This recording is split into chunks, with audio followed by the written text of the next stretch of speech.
Dalam nama Bapa dan Putra dan Roh Kudus. Amin. Tuhan sertamu dan sertamu juga.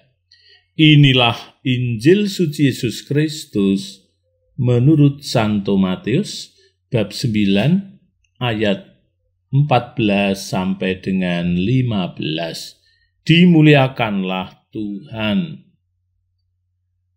Sekali peristiwa, datanglah murid-murid Yohanes kepada Yesus dan berkata, "Mengapa kami dan orang-orang Farisi berpuasa, tetapi murid-muridmu tidak?" Jawab Yesus kepada mereka, "Dapatkah sahabat-sahabat mempelai laki-laki berduka cita selama mempelai itu bersama mereka? Tetapi waktunya akan datang, mempelai itu diambil dari mereka. Dan pada waktu itulah mereka akan berpuasa." Demikianlah Injil Tuhan. Terpujilah Kristus. Ibu, bapak, suster, bruder, para muda, anak-anak, seluruh umat Tuhan, umat paroki Santa Maria Fatima di Banyumanik yang terkasih. Ada kesan bahwa cara berpuasa di gereja Katolik itu gampang dan enak.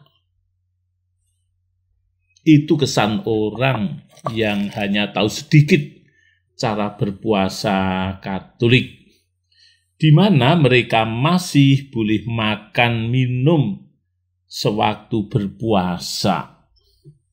Tidak seperti puasa orang Islam yang tidak makan minum sepanjang hari. Memang setiap agama punya cara berpuasa yang berbeda-beda antara agama yang satu dengan yang lainnya. Kita mengisi waktu Prapaskah selama 40 hari dengan salah satu kegiatannya, yakni berpuasa. Dalam Injil tadi dihebohkan oleh persengketaan pemahaman tentang makna puasa yang dilakukan oleh murid-murid Yohanes Pembaptis dan orang-orang Farisi dengan bertanya kepada Tuhan Yesus. Dalam perikop tadi, orang Farisi mengkritik Yesus. Yang dipermasalahkan adalah murid-murid Yesus yang dikesankan sebagai orang yang tidak pernah berpuasa. Mereka diperbandingkan dengan murid-murid Yohanes Pembaptis yang rajin berpuasa 2 kali seminggu pada hari Senin dan Kamis. Kritikan orang Farisi ditanggapi oleh Tuhan Yesus dengan berkata, "Dapatkah sahabat mempelai laki-laki disuruh berpuasa, sedang mempelai itu bersama mereka? Tetapi akan datang waktunya apabila mempelai itu diambil dari mereka. Pada waktu itulah mereka akan berpuasa." Tanggapan ini ingin mengatakan bahwa persis sama seperti mereka tidak akan berpuasa ketika menjadi tuan rumah dalam pesta pernikahan. Demikian juga para murid Yesus tidak akan berpuasa ketika Tuhan Yesus masih bersama mereka, mengajar mereka, dan Tuhan Yesus sedang mewartakan kerajaan Allah kepada mereka.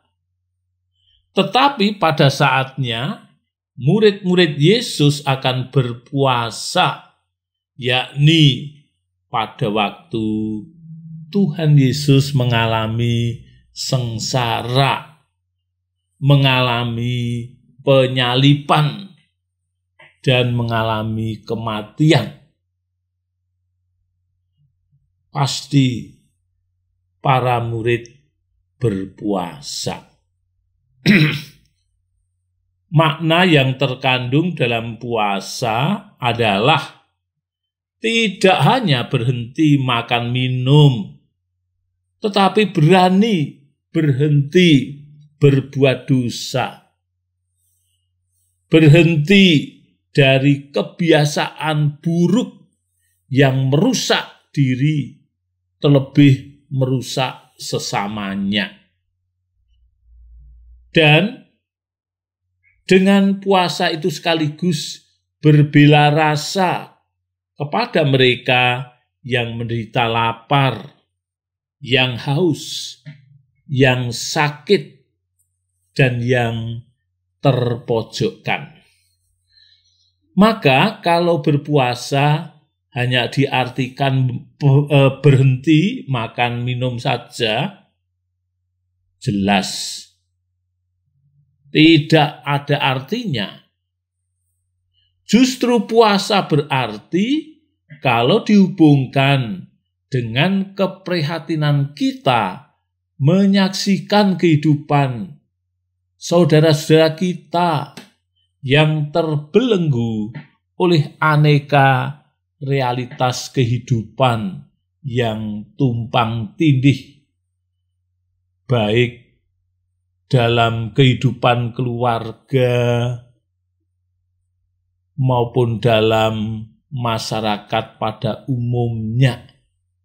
Salah satu kenyataan yang terjadi pada akhir-akhir ini adalah dampak pandemi corona yang berlangsung 1 tahun ini. Ini membuat kehidupan menjadi timpang di dalam keluarga, semakin tidak akur, saling menyalahkan, gara-gara kekurangan dalam kebutuhan hidup, maka mereka saling menyalahkan. Bagaimana lewat puasa ini bisa meringankan beban hidup mereka. Jadi puasa Katolik adalah latihan rohani yang mendekatkan diri pada Tuhan dan sesama, supaya kehendak Allah menjadi kehendak kita. Yang perlu disadari bahwa dalam berpuasa kita mengutamakan kehendak Allah, sehingga kehendak kita dinomorduakan atau diselaraskan dengan kehendak Allah. Dan puasa tidak pernah lepas dari doa dengan niat, semoga kita bisa menanggapi undangan Tuhan untuk ikut ambil bagian dalam karya Tuhan yang menyelamatkan dunia. Maka tindakannya itu sangat sederhana, yakni berdoa, menyatukan pengorbanan-pengorbanan yang telah kita lakukan dalam kurban Kristus di atas kayu salib. Jadi pengorbanan yang telah kita lakukan kepada orang tua kita, pengorbanan yang diberikan antar suami istri, juga pengorbanan buat anak-anak kita, buat saudara-saudari kita, juga pengorbanan kepada siapapun yang kita lakukan itu. Semua pengorbanan itu disertakan, disatukan dalam kurban salib Tuhan Yesus Kristus dalam doa jalan salib itu. Di gereja kita akan menjalani doa jalan salib mulai nanti sore, Jumat sore, dan setiap Jumat ada doa jalan salib. Itulah puasa yang berbobot dan punya tujuan yang jelas, yakni lewat puasa kita terlibat dalam karya Tuhan Yesus yang menyelamatkan dunia dengan semua isinya, terlebih menyelamatkan semua manusia penghuni dunia ini. Amin. Dalam nama Bapa dan Putra dan Roh Kudus. Amin.